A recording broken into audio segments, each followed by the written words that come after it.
Hey everybody, well today's Sunday, September 4th, it's Labor Day weekend, it's Labor Day today, and I'm down here in Las Vegas, and I wanted to show you guys a watch that I bought, a crazy buy that I did. I wasn't planning on doing it, it just happened. The whole trip wasn't planned, first of all, so when I'm down here, there's a few places that I like to visit. I'm not really a gambler, so I didn't really play too much in the casino. I did play a little bit, but nothing spectacular. But what I do like to do is look around, look at the shows, and look at one of my favorite places to visit is always a gold and silver pawn shop, and we've all seen that place on TV, and it's beautiful. We love it. Anyways, for this trip, this is the watch that I brought, which is a Tudor Black Bay 58. Nope, backwards. Which is a watch that's still beautiful. I still love it. This is my favorite watch right now. It still is my favorite watch. But I ended up buying another dive watch, and we'll go into it. It's this Breitling Super Ocean 42. I think it's a beautiful watch. I know I paid more than probably what it's worth because it's a Breitling, and there's a few things involved with buying a Breitling.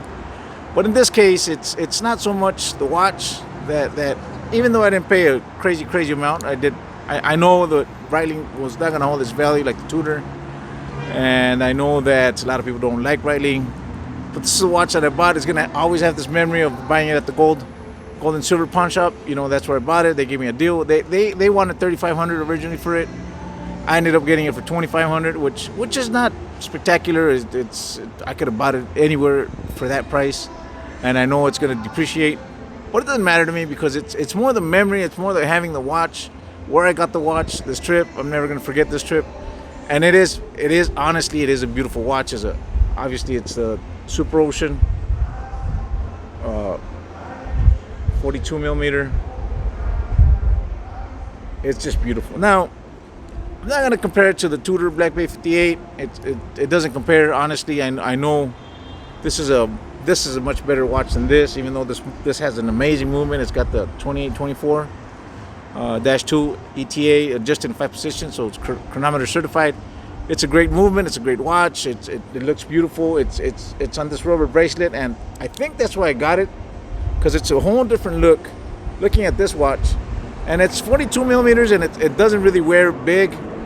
The biggest difference, I think, is the dial is so small. Even this is a 39, the Tudor, and you look at the dial size, because the bezel is so big on this watch. This dial is actually bigger than this dial, and then plus the big numbers, it makes the dial look a lot smaller. It doesn't feel big on the wrist by no means.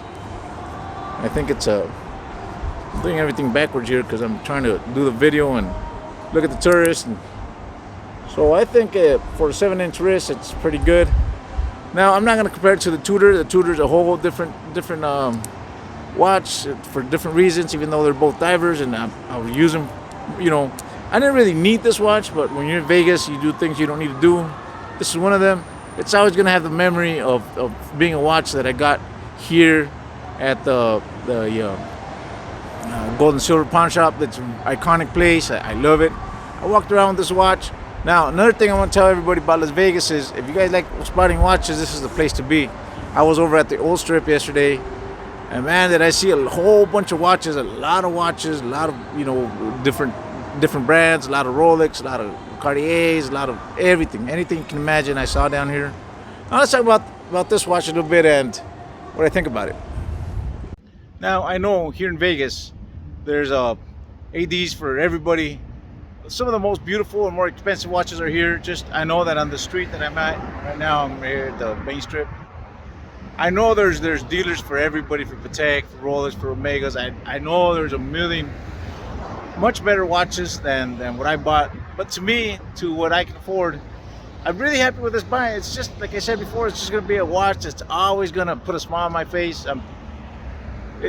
I think in watches, it's not so much the value of the watch or the brand, even though we always want to get a decent value at a decent price and with a good brand.